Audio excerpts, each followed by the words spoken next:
Welcome to the Basketball Podcast. Today's guest is Bryan Gates. Bryan is currently an assistant coach with the Sacramento Kings, and he's entering his 10th season in the NBA and his 20th season overall in professional coaching, and someone that I know you'll enjoy talking to because I've had the great experience of being able to sit near him at a coaching clinic and had just tremendous conversations, so we had to get him on the podcast. Welcome, Bryan.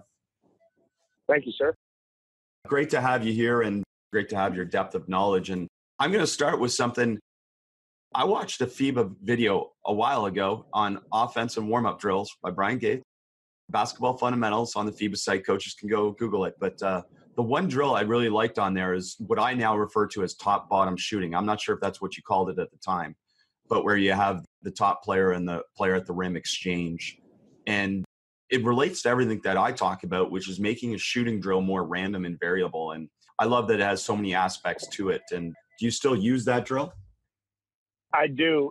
You try to as much as you can. The tough issue is once you kind of start getting in some player development, guys at this level, they want to get shots. You know, they just want to, and I don't know how much repetition, but it is, especially with ball movements, you know, where it's the quick pass is what you really want. I actually advanced it a little bit. I made the rebounding aspect out of it a little bit bigger, especially with the bigger guys, where if a guy misses it, you know, it's a live rebound and you want to catch it, pivot, and get the ball out. In today's world, everybody wants to play faster. You know, with analytics, we talk about pace and we talk about pace and then we talk about pace some more. And it's just that, you know, that quick outlet really helps. And, you know, the Spurs took the basketball movement to 0.5 seconds. Don't ever hold the ball for more than 0.5 seconds. And you can implement that a little bit. So, yeah, I mean, I try to. The Sacramento Kings are young enough. We can trick the young guys still a little bit. Well, and what you're talking about, I think, is that, and this has been phrased to me before, is also that NBA players don't like to pass in shooting drills. They just want to get shots. They don't want to be the passer. No, and you got to get some guys on your team that still like to do it. You know, there's a great article. I think it's in the Business Insider, maybe. It's right when Steve Kerr took over in Golden State and how his first 2 or 3 practices were just, hey, listen, everybody's going to learn how to pass. And I'm a big advocate of it. I did the exact same drill, how I took it to I went to Brazil at the end of August and did a coach's clinic. And we worked about passing more than anything we had some U15 and U16-year-old players as our demonstrators. And Jordy Fernandez, which is an assistant coach for Denver, him and I went over and did it. We were so ticked off at the kids because they didn't know how to pass. And then all the coaches were raising their hands like, we can't pass. And so we almost did an afternoon just on passing drills. And there's some good ones. I don't think you can work on passing enough in all aspects. Post-passing, passing the ball, especially to the elbows as basketball moves around, and the post kind of might not, we don't post guys up as much because we have shooting bigs and, you know, everybody plays from the elbows. You still got to pass the ball to the elbow because you don't want your big catching the ball at the 3-point line when you're supposed to be running your offense through the elbows. Of course. And again, that's the value, a little bit of what I try and talk about with people is that every drill we do is a passing drill. If there's offense and defense, and then more than one player on the floor. So, and what I like, and I encourage coaches to go check out your top bottom shooting drill, because what I like for most levels that we coach is that it does emphasize extra passes, the quick movement of the ball. You can enter, or you can use penetrate and kick concepts out of it. And then you can use, you know, whatever type of offensive finishing drills or concepts that you emphasize as well. So I think there's great synergy to that, even though, again, I understand at the NBA level that is transferable. But I think at a lot of our levels where players are more willing and passing, it is. And it's a real good drill to highlight and a great way for people to be introduced to you if they don't know you yet. But it's interesting, Chris. You know, and maybe I'll even ask you this question. It's sometimes we look at the shot clock as we got to do something faster when you really don't. I mean, I think that's a part of it is, you know, we play with a 24-second shot clock, and, you know, universities go even 30 or even high school. Some go 35, and you can get a lot more done in that time, I think, than we give ourselves credit for. Well, and I think that's a fear initially when people haven't used a shot clock and then they go use a shot clock. The initial fear from a coach is, oh, we got to speed up everything, but it's still a tremendous amount of time. And I think for anyone that watches an NBA or a high level, game anywhere in the world that uses a 24-second shot clock, I never perceive that people are rushing. Like, as you know, many European teams run multiple actions before they even try and score. So there's more time than people think. And, the challenge, I think, for all levels is with the shot clock is if you don't have players that can make plays, the shot clock definitely hurts because at some point somebody's got to create out of an advantage. There's no question. We talk about trying to shoot more threes just because we have good shooters, but you have to have somebody on your team that can draw two defenders to get an open shot and obviously to get the ball popping. So yeah, I completely agree. Yeah, and it's interesting because, again, we don't want to make this an NBA conversation because, Coach, you've coached at so many levels and certainly you've had tremendous experiences and you're a great learner of the game. So I wanted to use you as a resource a little bit for really two discussions. And the first one is, what are some things at the NBA level that you feel all coaches can use and can apply?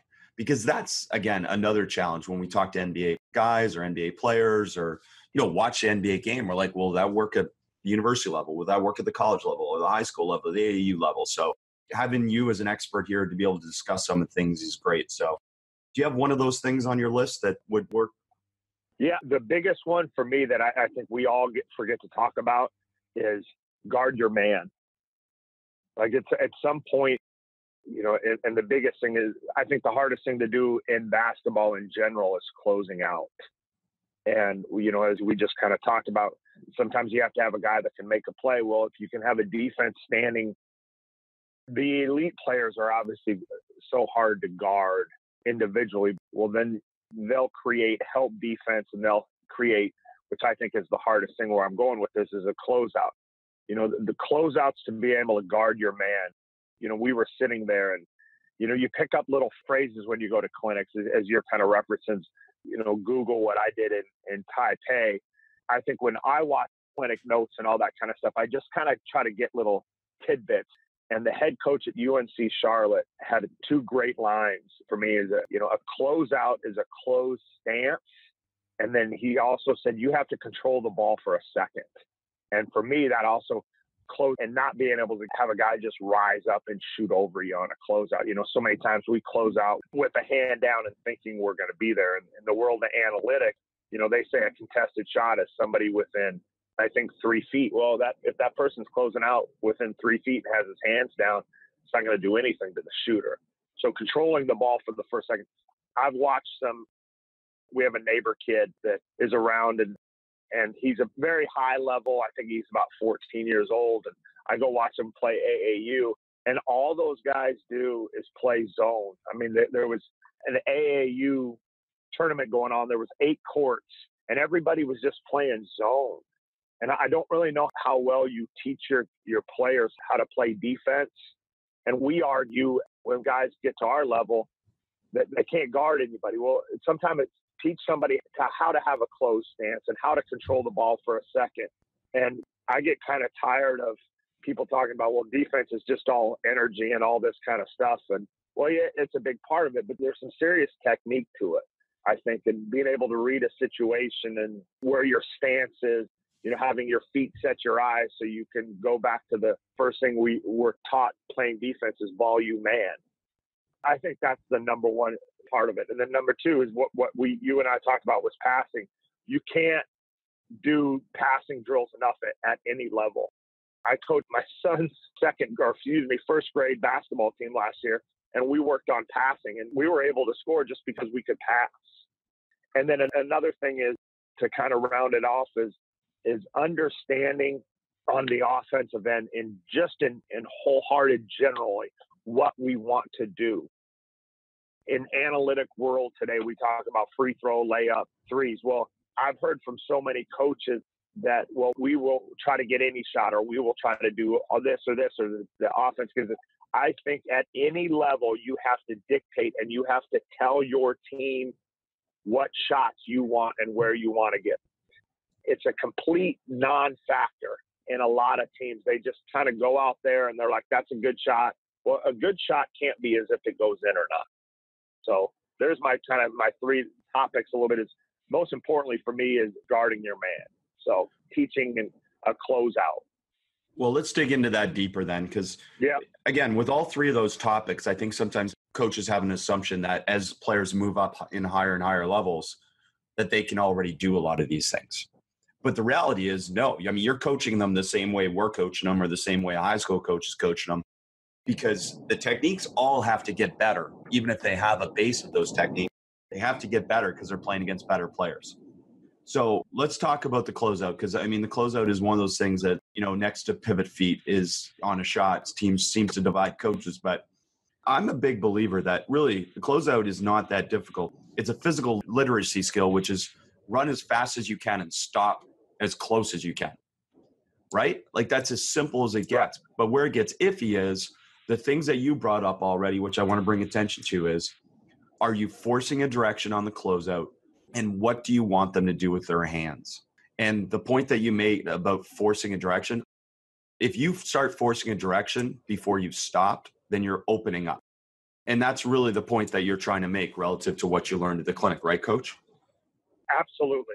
There's, I think we get so caught up, no baseline. I mean, no middle, no middle, no middle. Well, then you give them a direct line to the baseline, and it could be to their strong hand where today, one of the big moves in the NBA is, however you want to call it, I call it the go and catch.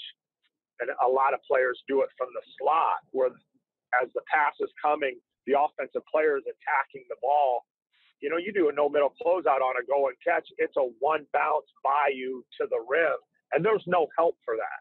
I mean, there's just, and I'm with you. The Celtics, I think, do the best job. They don't care. They close the ball out. It doesn't matter. Right. We call that a quicking, Coach, or I've heard that term from someone calling it a quicking. Quicking? Yeah, okay. Which I kind of like. I love it. I love the basketball move. It's funny, just to throw a little joke out, we traded for Amon Shumpert in the kind of the same trade. Jay Crowder went to Utah, and we were playing Utah, and I was talking about, I think Jay Crowder is one of the elite players at the quicken, is how you say it. And I told Amon Shumpert, he said, yeah, just because he can't finish. And I actually got to think about it. It's a great move for guys that can't finish. That you kind of get to the rim before kind of the defense even knows what's going on. But yeah, I'm going back to the close. I think a closed stance and the technique I think you're about to talk about is invaluable. Well, by the way, I love that example for players. And for coaches that don't understand what we're talking about with my term quicking, is just basically a player isn't worried about first step. It's almost like you would catch it off of a curl and just continue. But in this example, you're just starting a little bit deeper than the line, catching it and going without thought of shooting, really is the point, right? Right. So yeah, absolutely. And another thing too, and I don't want to get off base of what we're talking about, but it also opens your floor a little bit too. Because as you're talking about away from the line a little bit, you're just not standing on the 3-point line. Of course, yeah.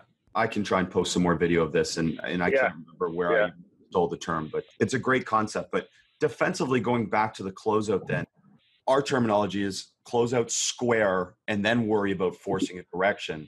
But what we constantly remind our players is really the goal of the closeout is to keep the ball in front. The goal of the arms or the hand in front or two hands in front, whatever your philosophy is to take away the shot. Because too many players, especially at younger ages, close out with their body to body positioning. Whereas really it's got to be at least arm length, which is what you're talking about in terms of 3 feet for most NBA players, right? Right. Is that what it relates to? Is 3 feet for most NBA players? Is that the terminology, or how do we phrase that better to players?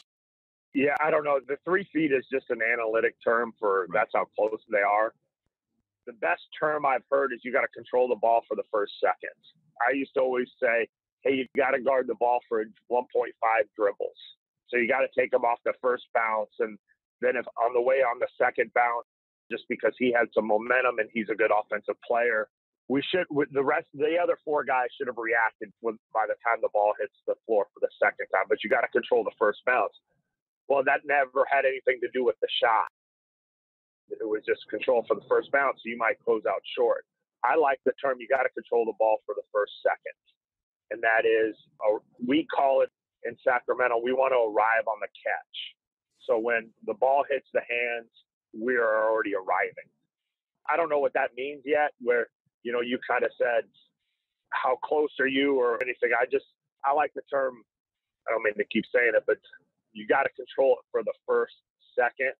And I take away his airspace. I mean, I don't want them to shoot the ball. And this is coming from the Sacramento Kings, that we've given up way too many threes the last 2 years. And I think just with the evolution of basketball, where it's headed now, everybody wants to shoot threes at every level.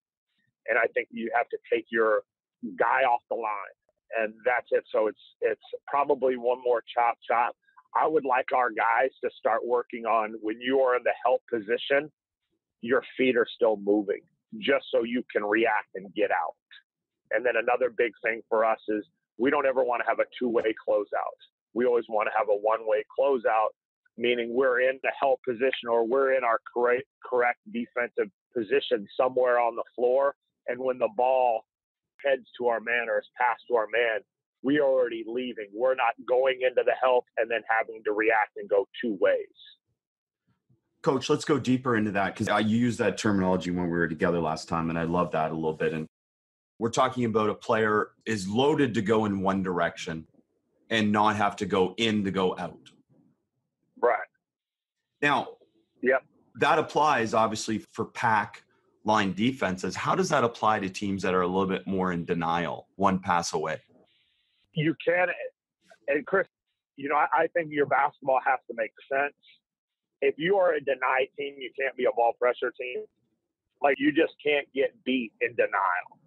That means if you're all over the ball and trying to deny everybody, you're just probably just better than everybody because you have bigger, stronger, faster athletes than everybody. If you think you can ball pressure and deny everything. But I don't know how much you can be in denial all the time. With that being said, we try to deny the first pass in half-court execution. We want to full-fledged deny the first pass. It's our rule number one in our shell principle. So, Coach, that's unique to the NBA, right? Yeah. Like most NBA don't. Yeah. And I love that, because that's situational denial. Yeah. It's not full denial. It's situational. Right. And especially if you talk about loading in transition, I think we use the same word, load and transition. I also think if you can get up and deny hit-ahead passes is really good. I think it's one of those little nuggets you can get your guys to do. It make teams play in transition off the dribble more than on the hit-ahead pass. I think you're good. But going back to what you said, denying one pass away, you're really going to give up some skip passes. But my defensive philosophy is you can't catch every raindrop. And I've never been a part of a basketball game that's been 0-0. So, take away something. Make the offense do something else. And it goes back to when you asked me my three different things. It's just as much defensively as it is offensively. Tell your team how the other team's going to score. Hey, guys, and listen, if they're going to beat us doing this, good on them. They deserve the win. We played Miami when I was in New Orleans, and they had Bosh, Wade, and LeBron James, and we put Luke Babbitt on LeBron and said, we're not helping. You just got to do not let him shoot threes and do not let him get to the rim. That was kind of just like Luke just settled, and he was, I want to say 13 of 17 shooting mid-range twos, and we won the game, and LeBron had 40, and we won the game. And Luke's looking over at us going, what are we doing? What are we doing? And we're like, buddy, we're doing exactly what we think is the best thing to give us a chance to win the game. Keep doing what you're doing. And it might have looked silly, but we won the game. So if you want to deny and ball pressure and tell your team if you give up a back door once in a while, hey, good on them. But I love the deny. I love getting your defense up the floor a little bit and just kind of creating a little bit of chaos, especially if you have some athletes.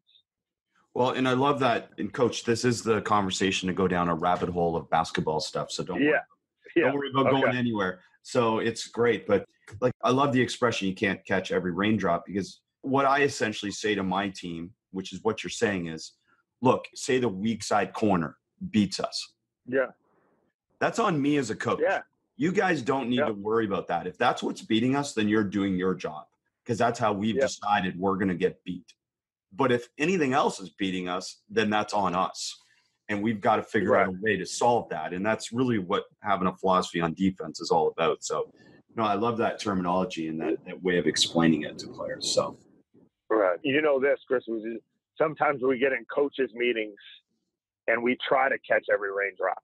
And as a defensive guy, I focus on our defense here. And I heard some great terms from a few coaches. And it's when you're the defensive guy on your team, and not all teams have a defensive coordinator or whatever, but you do have different guys that have different assignments. That defensive guy better be able to take some hits, because as coaches, we're all offensive geniuses. We say, if somebody says, well, we're going to stop them this way, you just say, oh, I'll fade that, or I'll do this, or there'll be however many other coaches you have. They always have a way to beat it. I've gotten pretty good at like, okay, great. Well, let's make them do that. And then we'll adjust. And like you said, if the weak side corner three, that's on me. If they do that, that's on us. And then let us figure it out from there. No, it's a great point. And especially, at your level where players have played for so many different good coaches in a lot of different systems, somehow you've got to get buy-in to what you're doing. And I think defensively, what you're saying about guard your man, that is one of the hardest things for all coaches, is to get buy-in, to guard your man, and to be honest, to not rely on your help. Because I think as coaches, we spend so much time on rotation and help that sometimes our players learn to use that as the crutch to say, I don't have to cover my man as hard, because there's always going to be help. And I found that's been a bit of a challenge sometimes. And we've even gone to drills sometimes where we say you're not allowed to help, so that we try and build that individual accountability. So, yeah, I love that. You know this, Chris, as being a head coach, how many times in a game as a head coach do you sit there and just whisper to yourself? You whisper three things. Can we just make a shot? Can we make a shot? Or can we guard our man? Or would somebody just rebound? You just whisper those three little simple things to yourself during a game, and it happens. And then we try to go back to a practice plan and, oh, how do we get this? How do we get this? How do we get this? And you forget, you're just like, man, we had 7 wide open looks. Can somebody just make one? And it's just, it's easy as an assistant coach today to laugh about it, because I don't have to do that every once in a while. But from a head coaching, I guarantee you, all head coaches whisper those three things to themselves multiple times during a basketball game. I've never heard that before. That's outstanding. The whispers in your head should direct your next practice, right? Absolutely. Yeah, absolutely. No, I was an assistant coach for Paul Westphal my first year in the NBA, and he had me write down everything that he said during timeouts, and not like plays or anything. If he just said something like, we got to rebound, we got to get back on transition, we got to do this, I just wrote it down, and then I handed it to him the next day, and that's what he did. He judged. If he said we're not getting back 5 out of the 8 timeouts, we worked on transition defense. It was very simple but very powerful. Brilliant. That's brilliant. I think all coaches should have that guy on staff. Yeah. Because again, like the whole mindset of everything that I try and share is to get coaches to understand if what they're doing in practice is actually transferring to a game. And, there's nothing about a practice that gives me the feedback that a game does, right? The game ultimately tells me whether what we've been doing is working or not. So, having someone write down those things is awesome. Coach, so many different places to go now. Then that's awesome. I love that. So, people don't think about passing drills, in the NBA. So what is a passing drill in the NBA? Is it as basic as we would think, at the youth level, or is there some complexity, or is it more of an emphasis? There's a complexity to it because we put in multiple things and we're always moving. A lot of it too is there's some conditioning passing drills. I'll tell you one thing too. When you do a passing drill, if you could just have the person say the name to the other person, like Chris, like I'm throwing you the ball. And if you say Bryan to me at the same time, like we have a little bit of flow and a little bit of synergy before the action even happens. I really like that. We kind of have a 3-man weave outlet thing that we get 2 balls going. And if you're not paying attention and saying each other's name, there's a great chance you're going to take a ball on the ear, and always paying attention. And then again, another thing, we say this all the time, you want your teams to talk. Well, not everybody's there's not a great defensive drill to make your teams talk, but offensively, if you want to start passing the ball and calling out each other's names. But yeah, I mean, passing drills, you can get really creative with it. And in anything that you do, even spot shots, we have this little drill where you put a guy in the slot, you put a guy in the elbow, and all you do is just feed the guy in the slot the ball. And he passes one, and then he shoots one. Then he passes one and shoots one. And it just kind of keeps it. It's a spot shooting drill, which I know that you don't like, which I'm kind of a fan of. I roll in your boat on that one. Just jumping out to get spot shots is counterproductive sometimes, I think. But being able to add a pass into anything that you want, even, I know it sounds goofy when you do, and going back to, I don't know, you probably talked about this. I loved your idea. Last year, I think you said that you did not run a practice or a drill without a 5-on-5 or a defense. Without a defender, without at least one defender. I mean, always have, when you're working on an SOB 5-on-0 live, put a coach or somebody just guarding the inbounder where they got to, maybe have a pump fake and create a passing angle where it's just not, a direct chest pass to something, or even 5-on-0 when you deny, you might make a guy V cut a little bit harder.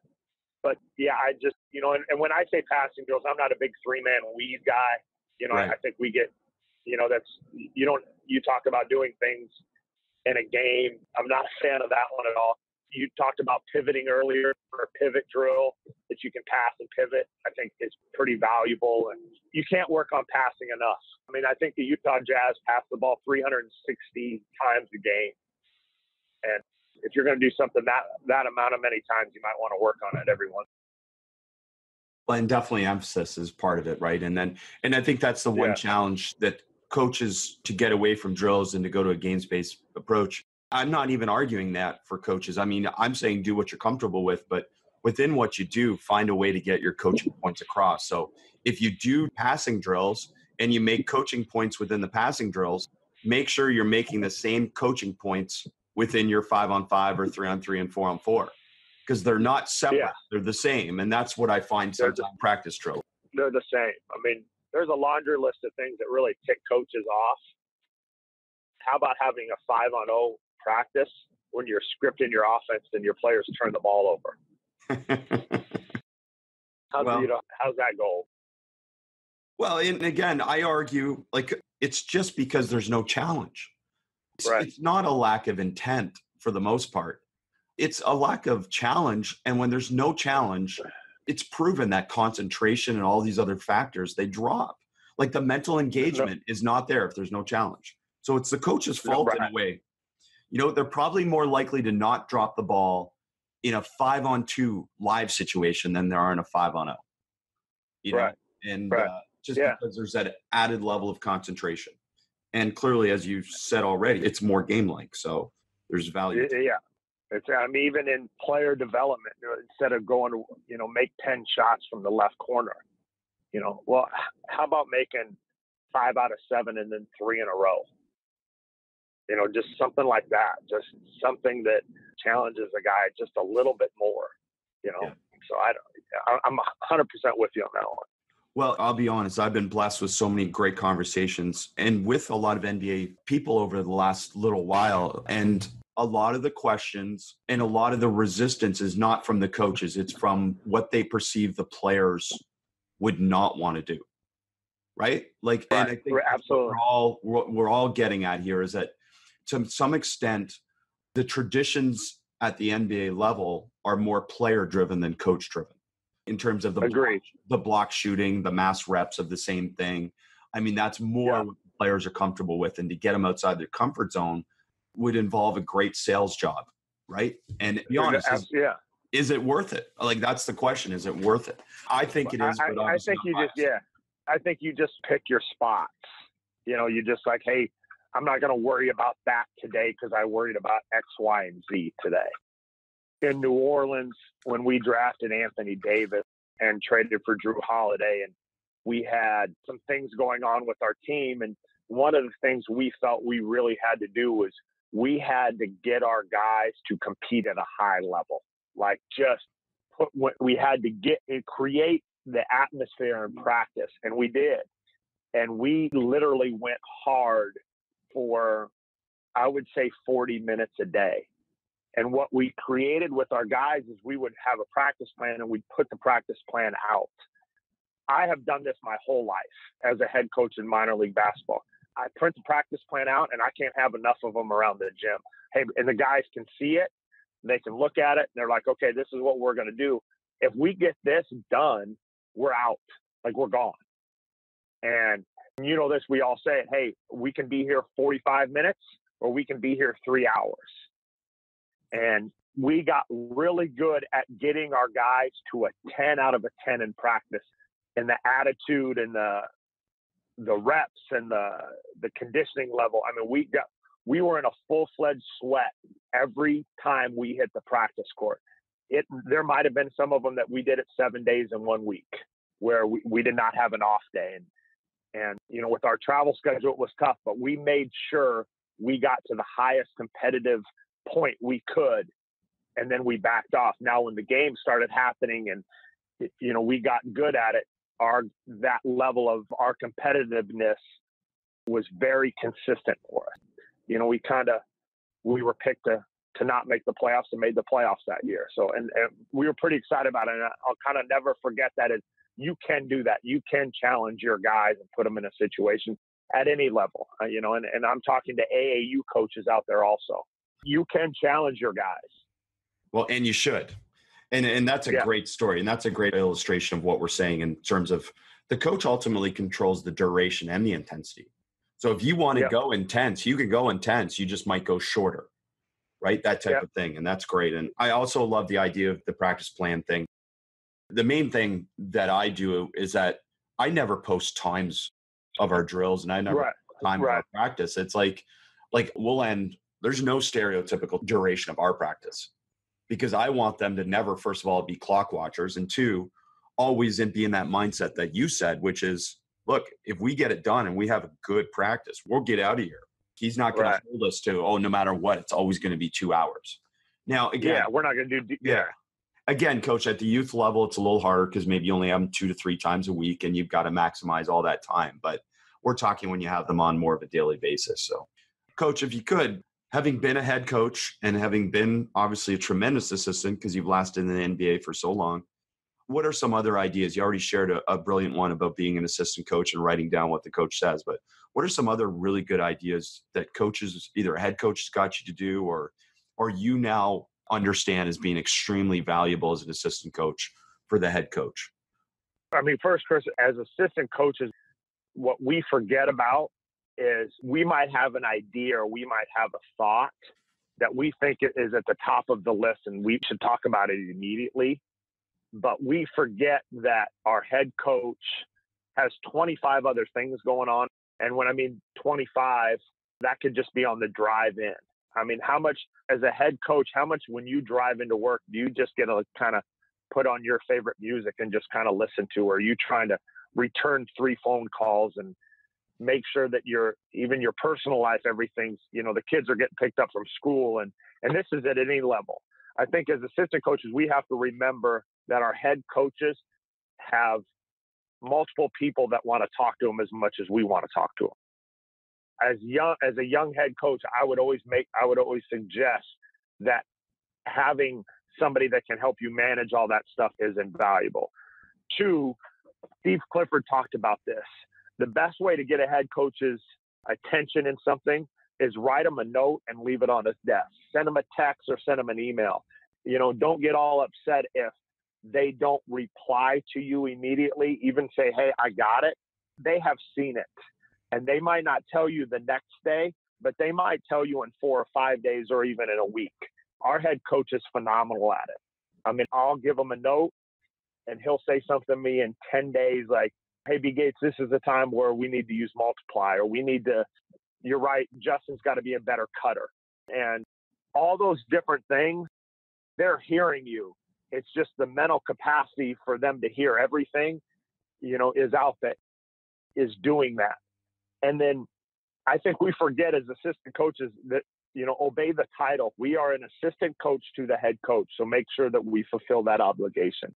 Because I know as a head coach at different levels, very small minor leagues, and then, in the D League, the best assistant coaches I had really tried to help me. I mean, it's, one of my best friends, and he was in my wedding. He was my assistant coach for 3 years, is Nick Nurse. He's the head coach of Toronto, and he was phenomenal at it. He was, he helped me become a better assistant coach, how good of assistant coach he was. It's interesting because he knew when to back off, but then he also knew when to kind of almost take over practice or in a game.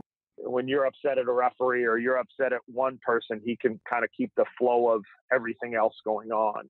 But I think as assistant coaches, we get too ready to solve all the world's problems without knowing time, score, and situation, if you want to say it. Right. And the demands, as you said already.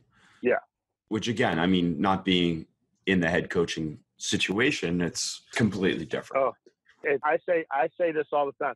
Chris, there's two people that need to know where I'm at all times. My wife and the head coach. That's it. If I'm with one of them and I know where the other one's at, I don't really even need my phone.